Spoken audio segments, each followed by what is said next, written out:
కొన్ని మాటలు ధ్యానం చేసుకుందాం. ఇర్మియా గ్రంథానికి వద్దాం. ఇర్మియా గ్రంథము 29వ అధ్యాయంలోనికి వద్దాం.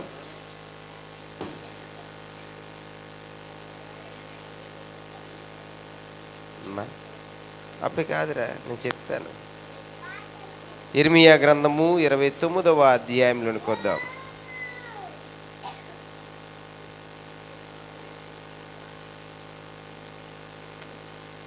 మంచిది. పరిశుద్ధ గ్రంథంలో ఇర్మియా ఒక మంచి ప్రవక్త. అంటే చెడ్డ ప్రవక్తలు ఉన్నారంటే ఉన్నారు. ఇర్మియాకు ఉన్నటువంటి అద్భుతమైనటువంటి విషయం, బైబిల్లో చాలా విషయాలు మనం నేర్చుకోవచ్చు.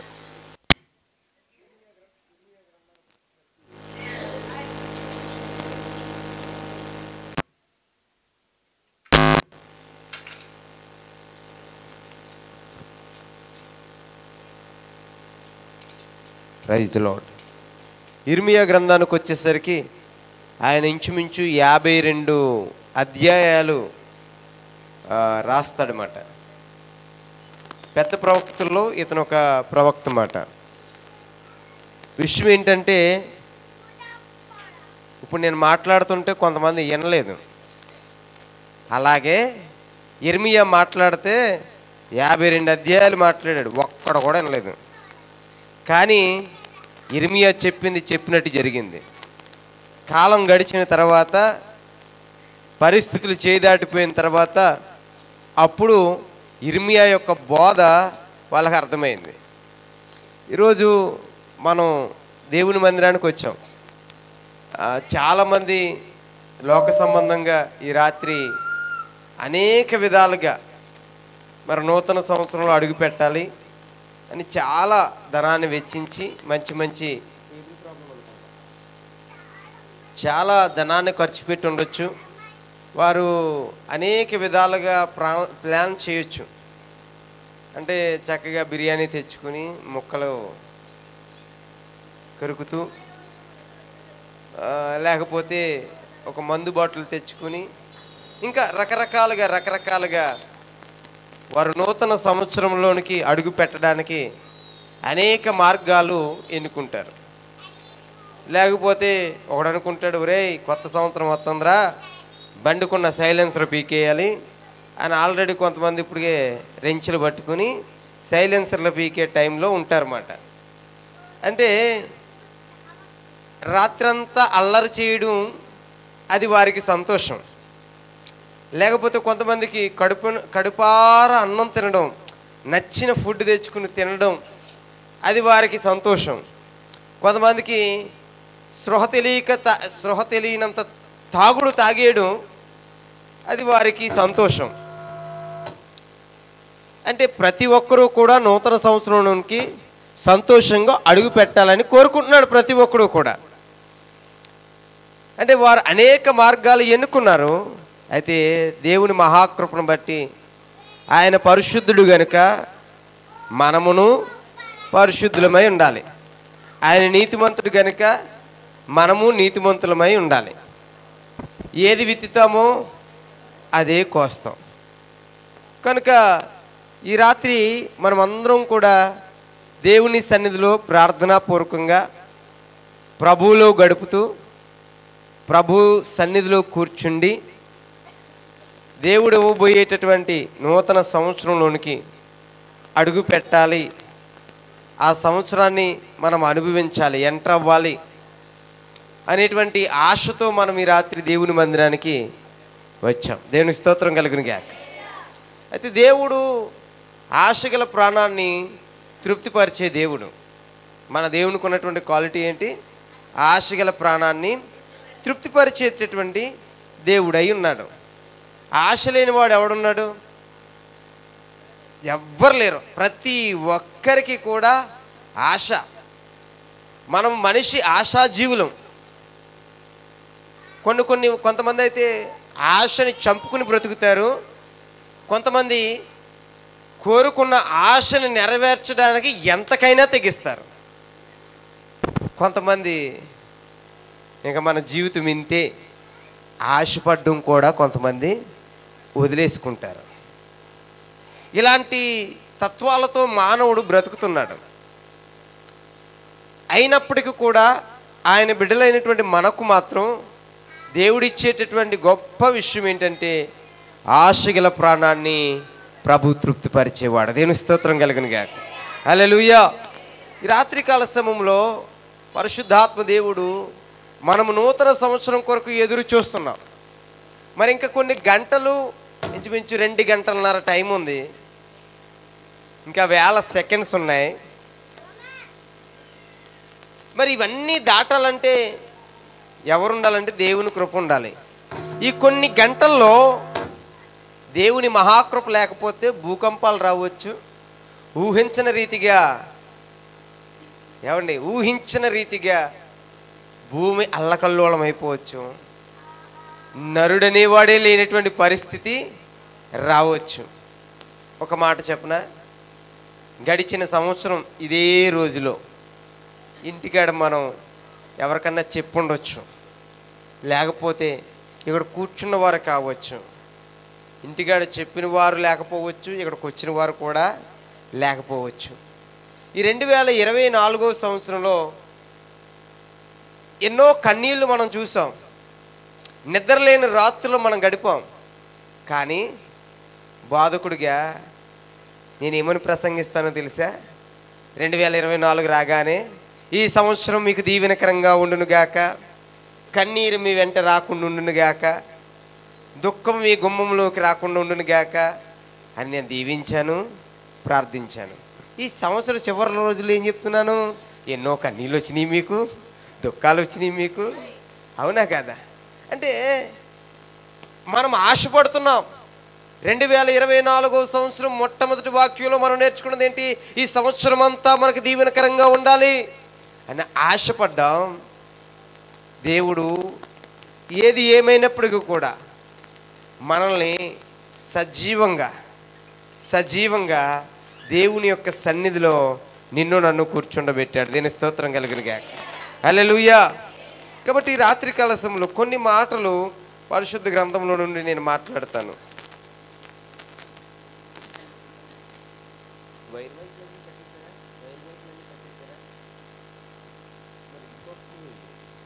నన్ను డిస్టర్బ్ చేస్తుంది. 29వ అధ్యాయంలో 10-11 వచనాలు. యెహోవా ఈ ఆజ్ఞ ఇచ్చుచున్నాడు, బబులోను రాజ్యమునకు 70 సంవత్సరములు గతించిన తరువాతనే మిమ్మును గూర్చి నేను పలికిన శుభవార్త నెరవేర్చి మీ స్థలమునకు తిరిగి రప్పించినట్లు నేను మిమ్మును దర్శింతును. నేను మిమ్మును గూర్చి ఉద్దేశించిన సంగతులను నేనెరుగుదును. రాబో కాలమందు మీకు నిరీక్షణ కలుగునట్లుగా అవి సమాధానకరమైన ఈ ఉద్దేశములే గాని హానికరమైనవి కావు. ఇది యెహోవా వాక్కు. దేవుని స్తోత్రం కలిగిన. హల్లెలూయా. దేవుడు తన మహాకృపను బట్టి దేవుని ప్రజలని పిలువబడుతున్నటువంటి బైబిల్లో పాత నిబంధనలో ఇశ్రాయేలు ప్రజలు అంటే ఎవరంటే మనం అనుకోండి ఒకసారి. ఇశ్రాయేలు ప్రజలు అంటే ఎవరు? మనమే. అలాంటి ఇశ్రాయేలు ప్రజలు బైబిల్ చరిత్రలో వారు బానిసత్వంలో ఉన్నారు. ఐగుప్తు దేశం అనేటువంటి దేశంలో బానిసత్వంలో వారు బ్రతికారు. దేవుడు వారిని విడిపించి అనేక అద్భుతాలు వారి పట్ల జరిగించి సూచక క్రియలు, ఆశ్చర్యకరమైనటువంటి కార్యాలు దేవుడు జరిగించి మరి వారిని ఆనాడు అబ్రహాముకి ఇచ్చినటువంటి వాగ్దానము ఏదైతే ఉన్నదో, ఈ దేశమును నీ పిల్లలకు నేను ఇస్తాను, నీ వంశానికి నేను ఇస్తాను అని వాగ్దానం చేసినటువంటి దేవుడు అబ్రహాము తరం గడిచిపోయింది, వారి పిల్లల తరం గడిచిపోయింది, మనవళ్ళ తరానికి వచ్చేసారు. అలాంటి పరిస్థితుల్లో కూడా దేవుడు అబ్రహాముకు చేసినటువంటి వాగ్దానాన్ని మర్చిపోలేదు. దేవునికి స్తోత్రం కలుగునుగా. వారు దేవుని విడిచిపెట్టి బానిసత్వంలో నడుస్తున్నప్పటికీ కూడా దేవుని ఉద్దేశం ఏంటంటే, నా కుమారుడైనటువంటి అబ్రహాముకు నేను వాగ్దానం చేశాను, ఆ వాగ్దానాన్ని నేను నెరవేర్చాలి అని సంవత్సరాలు గడిచినా, తరాలు గడిచినా, వాగ్దానం చేసిన వాడు భూమి మీద అడుగుతాకి లేకపోయినా దేవుణ్ణి గమనించండి, వాగ్దానం చేశాడు ఎవరికి? అబ్రహాము. అప్పటికి భూమి మీద లేడు అబ్రహాం గారు. వాగ్దానం నెరవేర్చబడేటప్పటికి ఉంటే అబ్రహాం అడిగేవాడేమో, నువ్వు వాగ్దానం చేసావు కదా, మరి ఎందుకు అవ్వలేదు అని అడుగుద్దేమో. అడిగే ఛాన్స్ అబ్రహాముకు లేదు, ఎందుకంటే భూమి మీద లేరు, గతించిపోయాడు. అయినప్పటికీ కూడా ఆయన చేసిన వాగ్దానమును మరువలేదు. దేవునికి స్తోత్రం కలిగిన గాక. భూమి మీద అడగడానికి, మనుష్యులను రెచ్చగొట్టడానికి, లేకపోతే అడగడానికి రెచ్చగొట్టడానికి అబ్రహాము లేడు కదా, ఇంకా ఆయన చేసిన వాగ్దానం నేను ఎందుకు ఇవ్వాలి అని వెనకడుకు దేవుడు వేయలేదు. దేవుడు తనకు చేసిన వాగ్దానాన్ని తను బహుగా అంటే తను భౌతికంగా జీవించకపోయినప్పటికీ కూడా ఆయన చేసిన వాగ్దానాన్ని మాత్రం వెనకకు మాత్రం తీసుకోలేదు. దేవునికి స్తోత్రం కలుగును గాక. హల్లెలూయా. చాలామంది మీరు అనుకోవచ్చు, ఏమండి 2024 సంవత్సరంలో వాగ్దానం తీసుకున్నానండి, అసలు దానికి తగ్గట్టుగా ఏమి జరిగినట్టుని నాకు కనిపించడం లేదండి అని అనుకోవచ్చు కొంతమంది. నేను ఒక మాట చెప్తున్నాను, ఎప్పుడైనా నువ్వు ప్రార్థించేటప్పుడు నీ వాగ్దానం గుర్తుపెట్టుకుని ప్రార్థన చేసావా? నెంబర్ 2, నీ వాగ్దానం కొరకు అసలు ఏ సందర్భంలో ఎలాగ ఎందుకు ఆ మాటను అనిపించాడు అని ఆ వాగ్దానం గురించి ఆ అధ్యాయాన్ని, లేకపోతే సంవత్సరం టైం ఉంది కదా నీకు, ఒక అధ్యాయం ఏంటి, ఆ పుస్తకం అంతా చదవచ్చు కదా, ఆ పుస్తకం అంతా చదివితే అసలు ఆ మాట ఎందుకు వచ్చింది, ఎవరితో మాట్లాడాడు, ఎందుకు మాట్లాడాడు, ఎలాగుంటే ఆ వాగ్దానం ఇస్తానని చెప్పాడు అని ఎప్పుడన్నా నువ్వు దాని గురించి ఒక కొంత సమయాన్నైనా నువ్వు కేటాయించావా? కేటాయించాలి. నేను అంటున్నాను, ఈ రాత్రి వాగ్దానం తీసుకునేవారు జాగ్రత్త, ఇష్టం వచ్చినట్టుగా లాగేవద్దు. తీసుకున్న తర్వాత నాకు ఇది వచ్చింది, నాకు ఇది వచ్చింది, నాకు ఇది వచ్చింది, నీకేమొచ్చింది, నీకేమొచ్చిందని మాత్రం దయచేసి తిరగొద్దు. మీ వాగ్దానం తీసుకున్న తర్వాత సైలెంట్గా చదువుకుని వచ్చి వీలైతే వేరే వాళ్ళతో సంభాషణ చేసి వేరే వాళ్ళ వాగ్దానం గురించి నీకు ఎందుకు, నీ వాగ్దానం కొరకు నువ్వు ప్రార్థన చేయి, నీ వాగ్దానం కొరకు దేవుని సన్నిధిలో చదువు. దేవుని స్తోత్రం కలుగును గాక. సమయాన్ని కేటాయించి నీ వాగ్దానం కొరకు. ఇది మనం తీసుకోవాల్సినటువంటి కొన్ని నిర్ణయాలు. దేవుని స్తోత్రం కలుగును గాక. హల్లెలూయా, హల్లెలూయా. కాబట్టి ఇక్కడ దేవుడు అబ్రహాముకు వాగ్దానం చేశాడు, వారిని విడిపించి రక్షించి కాపాడి కానాను ప్రదేశానికి వారిని తీసుకొని వచ్చాడు. తీసుకొచ్చిన తర్వాత కూడా వారు ఏం చేశారంటే, వారు దేవుని మాటలకు లోబడలేదు. తద్వారా దేవుడు మరలా ఏం చేశాడంటే, మొదట వారికి బుద్ధి రప్పించడానికేమో ఐగుప్తులో పడేశాడు, రెండోసారి బుద్ధి రప్పించడానికేమో బబులోనులో వాడేశాడు. దేని స్తోత్రం కలిగిన గాక. హల్లెలూయా. ఐగుప్తులోనేమో 100 సంవత్సరాలు ఉన్నారు వాళ్ళు. ఈ వీళ్ళకి తర్వాత దేవుడు ఏం చేస్తాడు, 70 సంవత్సరాలు పెట్టాడు. ఎన్ని సంవత్సరాలు ఉన్నారట? అదే రాశాడు మాట, యెహోవా ఈ ఆజ్ఞ ఇచ్చుచున్నాడు, బబులోనును రాజ్యమును 70 సంవత్సరములు గతించిన తరువాత మిమ్మును గూర్చి నేను పలికిన శుభవార్త నెరవేర్చి ఈ స్థలమునకు మిమ్మును తిరిగి రప్పించినట్లు నేను మిమ్మును దర్శించును. దేవుని స్తోత్రం కలిగిన గాక. అంటే దేవుడు వారికి వాగ్దాన భూమిలోనే ఉన్నారు. ఇర్మియా ఎక్కడ వాక్యం చెప్పాడండి మాటలు? వాగ్దాన భూమిలోనే మాటలు చెప్పాడు.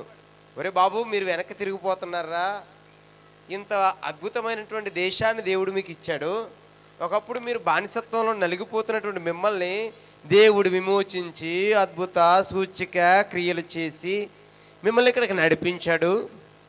అయితే మీరు విడిపించిన దేవుణ్ణి మర్చిపోయారు. ఇదిగో మీరు తిరగండి దేవుని వైపు, లేకపోతే మిమ్మల్ని ఏం చేస్తున్నారంటున్నాడు తెలుసా, మరలా ఐగుప్తు కంటే దారుణమైనటువంటి ఒక దేశం ఉంది. అదేంటది? బబులోను సామ్రాజ్యం. 70 సంవత్సరాల్లో బబులోను సామ్రాజ్యం ఐగుప్తు కంటే డబల్ అయిపోయింది. ఏ దేశం? బబులోను సామ్రాజ్యం. మొదట ఒకప్పుడేమో ఐగుప్తు దేశం మరీ క్రూరమైనది. ఇప్పుడు ఏది క్రూరమైపోయిందిగా తయారైంది? బబులోను సామ్రాజ్యం క్రూరమైపోయింది. తద్వారా దేవుడు వారిని ఎక్కడ పంపించాడు? ఇప్పుడు ఎక్కడ పంపించాడు? బబులోను సామ్రాజ్యంలోనికి నడిపించాడు. దేని స్తోత్రం కలిగినగా. ఒక మాట చెప్పనా, ఐగుప్తుకేమో వీళ్ళు వెళ్తారు, అర్థమైందా? బబులోనుకేమో రాజును లాక్కెళ్తాడు, ఈడ్చికెళ్తాడు. చూడండి, ఒకప్పుడు గతి లేక యాకోబు యొక్క కుమారులు ఆకలి అలమటిస్తూ ఆహారం కోసం ఎక్కడికి వెళ్ళిపోయారు? ఐగుప్తుకు వెళ్ళారు. అన్ని కడుపు నిండి దేవుని విడిచిపెట్టడం వల్ల శత్రురాజు వచ్చి బబులోనులో ఉన్నటువంటి యోగ్యమైనటువంటి వారందరినీ కూడా లాక్కుని వెళ్ళిపోతున్నాడు. దేవుని వాగ్దానం గొప్పదే, ఆ భూమి గొప్పదే, ఆ ప్రదేశం కూడా మంచిదే. కానీ పాడైంది ఎవరో తెలుసండి? మనుషులు. దేవుని స్తోత్రం కలిగిన గాక. ఆకాశము గతించిన, భూమి గతించిన, ఆయన మాటలు, ఆయన వాగ్దానం మారదు, ఆయన ఇచ్చే ఆశీర్వాదం మారదు, ఆయన ఇచ్చేటటువంటి దీవెన మారదు. ఆయన మాట మార్చేవాడు కాదు, మారే వాళ్ళమే మనమే. మార్పు చెందే వాళ్ళం మనం, మారిపోయే వాళ్ళం మనం. చాలా సందర్భాల్లో మనం అనుకుంటాం, దేవునికి వెనకడుగు వేస్తాం మనం.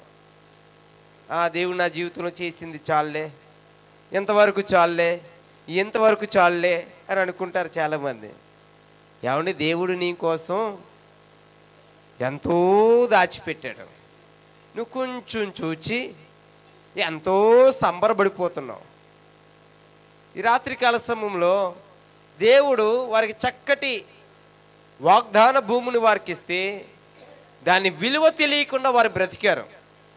ఈ దినాల్లో కూడా 2024 సంవత్సరంలో కూడా దేవుడు నీకు ఆయుష్, ఆరోగ్యాన్ని, బలమును, శక్తిని, జ్ఞానమును దేవుడు నీకు దయచేస్తే ఆ బలాన్ని, ఆ జ్ఞానాన్ని, ఆ తెలివితేటల్ని, నీకు ఇచ్చినటువంటి యోగ్యతని ఎంతవరకు దేవుని కోసం ఉపయోగించావు?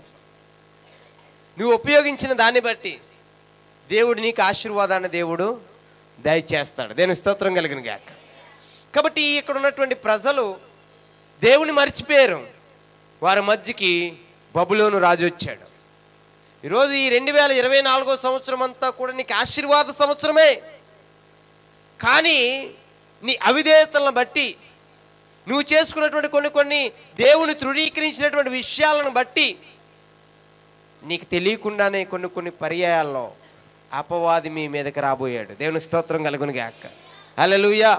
అయినప్పటికీ దేవుడు నిన్ను విడిచిపెట్టాడా అని అంటే విడిచిపెట్టక, నీ కష్టాల్లో, నీ బాధల్లో, నీ దుఃఖములో, నీ ఆవేదనలో నేనున్నా నీతో అంటూ నీ చెంత చేరి నిన్ను ఓదార్చి నీ కన్నీరు తుడిచి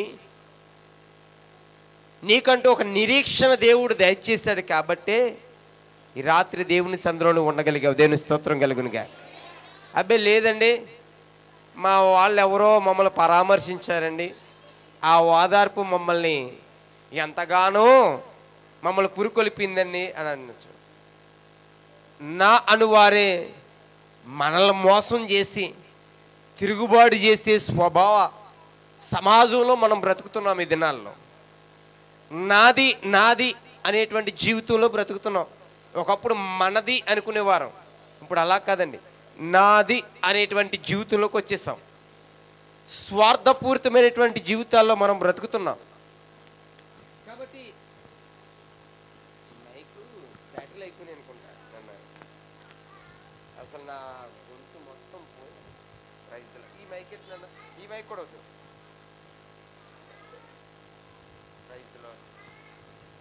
praise the Lord, praise the Lord, praise the Lord, praise the Lord, praise the lord.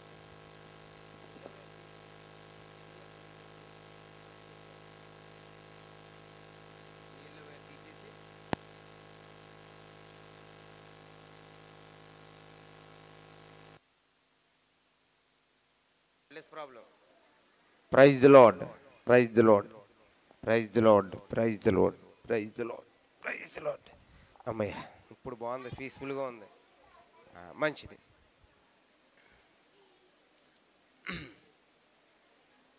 అలాంటి స్వార్థపూరితమైనటువంటి దినాల్లో మనం బ్రతుకుతున్నాం. అయినప్పటికీ కూడా దేవుడు నిన్ను నన్ను బలపరిచి స్థిరపరిచి ఈ 2024 సంవత్సరం అంతా కూడా నేను వెనుతట్టి దేవుని సన్నిధిలో నిన్ను ప్రభు కూర్చోబెట్టాడు. అదే విషయాన్ని ఇర్మియా అంటున్నాడు, ఇదిగో మీరు బబులోను యొక్క సామ్రాజ్యంలోనికి మీరు వెళ్ళబోతున్నారు. మరలా మిమ్మల్ని ఎప్పుడు తీసుకొస్తానో తెలుసా? 70 సంవత్సరాల తర్వాత మిమ్మల్ని తీసుకుని వస్తాను. దేవుడు మనకు వాగ్దానం చేస్తున్నాడు. మీ జీవితాల్లో సంతోషం ఇచ్చే దేవుడే, ఆనందాన్ని ఇచ్చేటటువంటి దేవుడే. ఎంతగా నీ సంతోషాన్ని చూడాలనుకుంటున్నాడంటే నిన్ను ఏలుబడి చేస్తున్నటువంటి పాపమును, దోషమును, అతిక్రమములను కడగడానికి యేసు ప్రభు 2024 సంవత్సరాల క్రితం ఈ భూమి మీదకి వచ్చి నీ నా పాపముల నిమిత్తం, నీ నా దోషముల నిమిత్తం, నీ నా అతిక్రమముల నిమిత్తం ఆయన మరణించి తిరిగి లేపబడ్డాడు. అంతగా నీ కొరకు నీవు పూజిస్తున్నటువంటి నీ దేవుడు ఆలోచించాడు. నేను మొన్నటి వరకు కూడా 40 రోజులు కూడా యేసయ్య రక్తం ఎంత గొప్పది, ఆయన రక్తంలో పరిశుద్ధత ఉంది, మానవుల పాపం కడగడానికి రక్తం చిందించాడు, ఆయన పరిశుద్ధ రక్తం అని నేనంటే తర్వాత ఆలోచించాను. ఒక వ్యక్తి నాతో అన్నారు, ఏంటంటే ఏమండి యేసు రక్తం ప్రతి పాపము నుండి విడుదల చేస్తుంది కదా, వేరే గ్రంథాల్లో అయితే రక్తమే అంటున్నారు కానీ మా గ్రంథాల్లో అయితే సర్వపాప పరిహారం రక్త ప్రోక్షణం ఆవశ్యకం తద రక్తం పరమాత్ముడైన పుణ్యదాన బలియాగం అంటే దాని అర్థం తెలుసండి అన్నాడు. ఏమోనండి నాకు తెలియదండి అన్నాను. ఎందుకంటే నేను దాని జోలికి వెళ్ళను కదా. యేసు ప్రభు రక్తం పరిశుద్ధమైందే, కానీ ఆ రక్తం ఎవరు ఇవ్వాలంట? పరమాత్ముని యొక్క పుణ్యదానమై ఉండాలంట. పరమాత్ముడు అంటే దేవుని రక్తమే, దేవుడే తన రక్తాన్ని దానంగా ఇచ్చేవాడే దేవుడట. అప్పుడు నేను అనుకున్నాను, మరి ఆ శ్లోకం చదివిన వాళ్ళ దగ్గర ఉందో లేదో, ఆ రాయసినోడు ఆ దేవుడు ఇచ్చాడో లేదో నాకు తెలియదు. దేవునికి స్తోత్రం కలుగునుగా. హల్లెలూయా. తద రక్తం పరమాత్ముడైన పుణ్యదాన బలియాగం. పరమాత్ముని యొక్క రక్తం అంట మానవుల యొక్క పాపం కొరకట దానంగా ఇచ్చేయాలి. అలాంటి దేవుడు ఎవరైనా ఉన్నారా? Open challenge. ఏ గ్రంథములైనా ఉన్నారా? మరి వాళ్ళు పూజిస్తున్నటువంటి దేవుళ్ళు అలా చేశారో లేదో నాకు తెలియదు, కానీ నా యేసయ్య చేశాడు. దేవుని స్తోత్రం కలిగినగా. ఆయన రక్తాన్ని పుణ్యదానం నీకోసం దానం చేశాడు. దేనికోసం? నీ పాపాలు కడగడానికి. దేవుని స్తోత్రం కలిగినగా. అంతగా యేసయ్య నిన్ను ప్రేమించాడు. దేవుని స్తోత్రం కలిగినగా. హల్లెలూయా. ఈ 70 సంవత్సరాలు కూడా ఈ ఐగుప్తులో ఉన్న ఈ యొక్క ఇశ్రాయేలు ప్రజల్ని 70 సంవత్సరాల్లో కూడా పంపించేది ఎందుకో తెలుసా? వాళ్ళకు బుద్ధి రావడానికి. ఈ 2024 సంవత్సరంలో నీకు వచ్చినటువంటి ప్రతి సమస్యకు దాని వెనక ఒక అద్భుతమైనటువంటి దేవుని యొక్క ఆశీర్వాదాన్ని దాచిపెట్టాడు. దేని స్తోత్రం కలుగునుగా. కీడు వెనుక మేలు దాచిపెట్టేటటువంటి దేవుడు. దేని స్తోత్రం కలుగునుగా. చాలా మంది అంటారు, పొద్దున్న ఒక క్యాలెండర్ చేస్తే కిరాణా షాప్ దగ్గర దాని మీద రాశి ఫలాలు రాసాడు అన్నమాట. రాశి ఫలాలు రాసి చదువుకున్నాను. నేను చదువుకుని నవ్వుకున్నాను అనమాట. చదువుకుని నవ్వుకున్నా. దాన్ని అసలు లెక్కే చేయను నేను రాశి ఫలాల గురించి గట్ట. అది చూసి నవ్వుకున్నాను. నా ఆదాయం ఎంతో ఆడేలా చెప్పుకుంటాడు, నేను ఎంత ఖర్చు పెడతాను ఆడికేం తెలుసు. ఇలాంటి అంటే మానవ జీవితం ఏమవుతుంది అని మనిషికి తెలిస్తే వాడు దేవుడి దగ్గరికి రాడు. It's simple. మానవుని జీవితం రేపేది జరుగుద్దో మానవునికి ముందుగానే తెలిస్తే వాడు దేవుని దగ్గరికి రాడు. నేను కూడా రాను, మీరు కూడా రారు. అవునా కాదా? దేవుడు అంటున్నాడు ఇక్కడ, రాబో కాలమందు మీకు నిరీక్షణ కలుగునట్లుగా. అవి ఏం చేస్తానంటున్నాడు? సమాధానకరమైన ఉద్దేశములే గాని హానికరమైనవి కావు. దేవుని ఉద్దేశం ఏంటండి? దేవుని ఉద్దేశం ఏంటంట? రాబో కాలమందు మీకు నిరీక్షణ కలుగునట్లుగా చేసే దేవుడు. దేవుని స్తోత్రం కలిగిన మన దేవుడు ఎలాంటివాడట? రాబో కాలమందు మీ నిరీక్షణ కలుగునట్లుగా. రేపటి గురించి నువ్వు ఆలోచిస్తున్నావే, ఆ ఆలోచన నీలో ఉండాలని దేవుడు నీకు ఆ ఆలోచన పెట్టాడట. నువ్వు నిరీక్షిస్తున్నావు 2024లో వివాహం అయిపోవాలి, లేకపోతే 2025లో చక్కటి వివాహాలు అవ్వాలి, మంచి ఇల్లు కట్టేసుకోవాలి, మంచి పొలం కొనుక్కోవాలి, ఆర్థికంగా స్థిరపడిపోవాలి, మంచి ఉద్యోగం వచ్చేయాలి, నా చదువు పూర్తి అయిపోవాలి, నేను మంచి వాహనం కొనేయాలి, మంచి నగలు కొనుక్కోవాలి. ఈ 2024లో కొనలేని చీరలన్నీ కూడా 2025లో కొనియాలి. రాత్రి దేవుడు ఈ నిరీక్షణ ఎవరిచ్చారటండి? దేవుడు ఇచ్చాడటండి. దేవుని స్తోత్రం కలిగినగా. దేవుడు నీలో పెట్టాడు కాబట్టి రేపటి గురించి నువ్వేం చేస్తున్నావు అంటే నిరీక్షిస్తున్నావు. కానీ దేవుడు ఏమంటున్నాడు తెలుసా? ఏమంటున్నాడు ఇక్కడ? అవి సమాధానకరమైన ఉద్దేశములే గాని హానికరమైనవి కావు. నీ నిరీక్షణ ఎలాంటిదై ఉండాలి? సమాధానకరమైన నిరీక్షణలు అయి ఉండాలి. దేవుని స్తోత్రం కలిగిన గాక. 2025లో ఏమైనా సరే ఇలా బాడు చేసేలా, ఇలా నాశనం చేసేలా, ఇలా కళ్ళ ముందు ఉండకూడదు, ఇలాంటి ఆలోచనలో దేవుని ఉద్దేశమైనవి కాదంటండి నిరీక్షణలు. కానీ అవి ఎలా ఉండాలంట? సమాధానకరమైన ఉద్దేశములే గాని హానికరమైనవి కాదు. దేవుడు అంటున్నాడు 70 సంవత్సరాల తర్వాత మీరు నిరీక్షిస్తున్నటువంటి సమాధానం, మీరు నిరీక్షిస్తున్న ప్రతి ఒక్కటి కూడా మీకు ఎలా దొరుకుద్ది? సమాధానముతోనే దొరుకుద్ది. అవి మీకేమాత్రము కూడా హానికరము జరిగించవు. దేవుని స్తోత్రం కలిగిన గాక.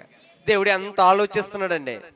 ఓ పక్కన వాళ్ళని బానిసత్వంలో గెంటేస్తూ కూడా రాబో దినాలు వారికి ఎలా ఉండాలని కోరుకుంటున్నాడు? ఎలా ఉండాలని కోరుకుంటున్నాడు? నిరీక్షణ కలిగినగా ఉండాలి, వారికి సమాధానకరంగా ఉండాలి, హానికరమైనవి ఏమీ కూడా వారి మీదకి రాకూడదు. దేవుని స్తోత్రం కలిగిన గాక. హల్లెలూయా. ఏమంటే దేవుడు మనిషిని శ్రమల్లో గెంటడానికి ప్రభుకి ఏమి ఇష్టం కాదండి. నువ్వు ఏడవడం, నువ్వు దుఃఖించడం, నువ్వు బాధపడడం దేవునికి ఇష్టం లేదు. అది ప్రభు నీ నుండి కోరుకోవనేవాడు కాదు. ఒక వ్యక్తే నువ్వు పాడైపోవాలని కోరుకుంటావు, వాడిని నువ్వు ఎంత తిట్టుకుంటావు? మరి నిన్ను సృజించినటువంటి దేవుడు నిన్ను ఎంత ఉద్దేశంతో ఆలోచిస్తేనే తప్ప ఆయన నిన్ను అరిచేతిలో చెక్కుకున్నాడు. ఎంతగా నిన్ను ప్రేమిస్తే తన పోలిక నీకు ఇచ్చేసాడు.